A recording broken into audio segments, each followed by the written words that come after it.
నమస్తే, welcome to Abhinav Bharat. ప్రసార సేవల నియంత్రణ బిల్లు తొలి ముసాయిదా గత ఏడాది విడుదలైంది.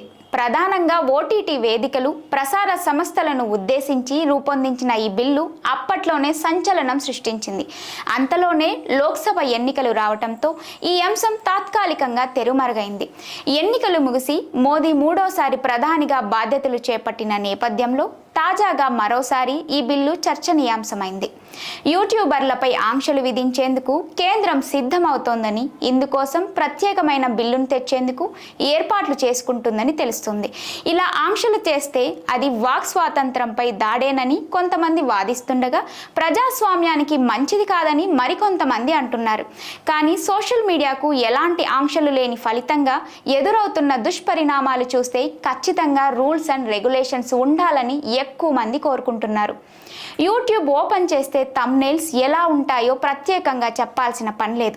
చూసేవారిని ఆకర్షించడానికి 4 లైకులు, 10 వ్యూస్ పెంచుకోవడానికి ఎలా పడితే అలా హెడ్డింగులు పెట్టేస్తారు. అది అవతల వారిని ఎంత డిస్టర్బ్ చేస్తుందనేది వాళ్ళకి అనవసరం.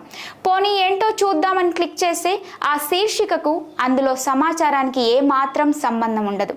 ఇలాంటి చిల్లర చేష్టలతో ఎంతమంది మనోవేదనకు గురయ్యారో, ఎంతమంది ఆసుపత్రి పాలయ్యారో చెప్పాల్సిన పని లేదు. కొన్నిసార్లు ప్రాణాలు పోగొట్టుకున్న ఘటనలు కూడా ఉన్నాయి.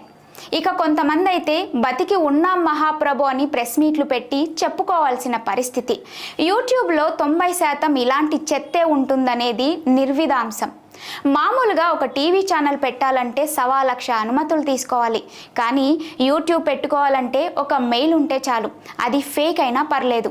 ఇదే అదునుగా కనీస నియమాలు తెలియని వారంతా యూట్యూబ్ పేరుతో చలామణి అయిపోతున్నారు. ఫేక్ అకౌంట్లతో ఛానల్స్ పెట్టేసి ఇష్టం వచ్చినట్టుగా తప్పుడు వార్తలు ప్రచారం చేసేస్తున్నారు. దాన్ని వాక్ స్వాతంత్రంగా చెప్పుకుంటున్నారు. నిజానికి వాక్ స్వాతంత్రానికి కూడా హద్దులున్నాయి. తప్పుడు ప్రచారం చేయడం, వేరే వారి కుటుంబాలపై ఇష్టం వచ్చినట్లుగా వ్యాఖ్యలు చేయడం కాదు. దేనికైనా రెగ్యులారిటీ ఉండాలి. ముఖ్యంగా ప్రజలకు సమాచారం అందించే వాటి విషయంలో రెగ్యులారిటీ ఉండకపోతే లేనిపోని గందరగోళ పరిస్థితులు వస్తాయి.